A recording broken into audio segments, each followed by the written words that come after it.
everybody, welcome back to Screenstars. I'm here today to bring you my review for the 2022 horror film Smile, a film that is written and directed by Parker Finn, and it stars Sosie Bacon, Jessie T. Usher, Kyle Gallner, Robin Weigart and Caitlin Stacey. Now the film follows Sosie Bacon's character Rose Cotter, who is a therapist or a psychiatrist who is working at the hospital. She meets someone who has been brought in who is extremely disturbed, who then proceeds to commit suicide in front of Rose. This obviously is very, very distressing, and then strange things start happening. She could swear that there's people around her giving her this same smile that this patient had on her face right before she committed suicide. And she soon comes to believe that there is a dark entity that is intent on doing the same thing to her. Right. What are my thoughts on Smile? Well, on the surface, this feels like it's a pretty generic horror film. It's a film I was aware of. I did see the trailer a number of months ago.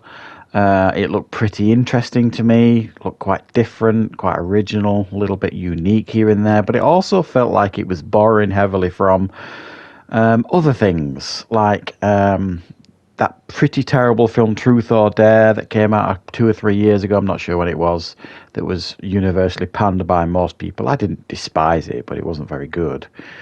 And after watching it as well, I also think it shares a lot of similarities to It Follows, the massively original horror film from a number of years, 3 years ago, something like that I thought was really fabulous. And it's true, it does borrow from other things that have come before it, but it also manages, I think, to maintain some level of originality to this film, which keeps you absolutely interested. Now, Sosie Bacon, who plays Rose, this therapist who is being pursued by this entity, I think gives a really strong, powerful central performance here, and keeps you absolutely entranced, really, by what is going on by her performance. You see her almost descent into madness, and it's displayed magnificently. I mean, she fully commits to the part and the role, and gives this performance a very believable performance by someone who is obviously a very rational person, understands, mental health, the whole thing, and then this completely unrational thing happens to her, and she's got to come to terms with it. And then she's got the added problem of trying to convince others. And who is going to believe you when you say that there's this evil entity that is essentially pursuing you? No one's going to believe that. So you've got that frustration on one side of her character where no one will believe her, and this absolute desperation on the other side, knowing that she has to do something, or, she's at it, basically. So I do think she has a very, very strong role in the film, and she does manage to maintain your attention throughout, and it's a really, really good performance.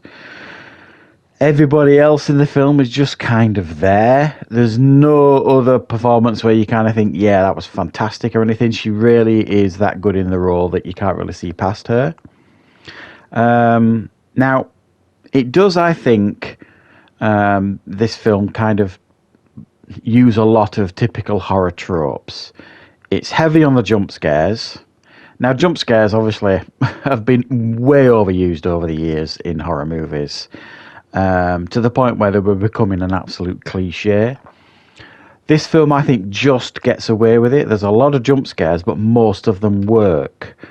There's a couple where you do end up kind of rolling your eyes a little bit, but I think for the most part, it just manages to get away with them. I think if it had have tried many more, I think it would have probably overdone it.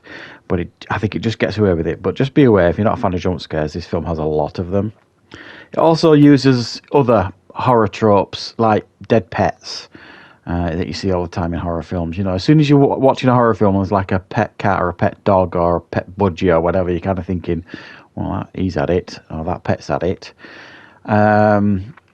There's also like the other trope in this film, like internet. You know how in horror films people use the internet and they can literally find everything they're looking for within seconds, you know, without, you know, going through endless searches like the rest of us on planet Earth basically have to do. It's one of those films that, you know, you type in your search and you find exactly what you're looking for. But, you know, I understand they've got to kind of move the story on to a large degree. Interestingly as well, which I didn't realise, the film is actually based on a short story by the director. A short film he made called Laura Hasn't Slept. In 2020 he made it. And the actress who commits suicide in front of the doctor at the beginning of the film, she was in that short film that he made called Laura Hasn't Slept. So it's, a lot of horror films do tend to be based on like short films. So just to make you aware, this one is. I haven't seen the short film, so I don't know what it's like. But I do think this film is a very, very effective horror film. I think it worked for the most part, other than the issues that I've mentioned. The smile that the characters come out with is endlessly creepy, and it really does unnerve you. There are a handful of scenes in this film where you really are kind of on the edge of your seat. You know something's going to happen, and then it gets you. And then there's other scenes in this film where you're not expecting something to happen, and it gets you twice as much. So it is a film that does keep you kind of bubbling away in regards to scares and things like that. So it is pretty effective in that sense. It is. Some people might find it frustrating because the entity, as interesting as it is, you don't really learn anything about it, about why it's doing what it's doing, what it is exactly. You don't ever really get that far. But potentially, I suspect there's going to be sequels to this because I think it's doing reasonably well. I think it's had something like a $17 million budget, and it's already made over $100 million worldwide. So it's probably going to do at least 150 million, I would expect. So that is a very profitable horror film that is easily going to get sequels greenlit, I expect. And I do think there is scope to explore this world a little bit more, as long as they don't go overboard and give us like half a dozen sequels that just get worse and worse as time goes on. But I digress a little bit. I was quite impressed with this one. I thought it was effective, and I've given it an 8 out of 10. So I hope you enjoyed this review. I hope you found it useful. Thanks for watching. And of course, I'll be back with more reviews and content on the channel very, very soon.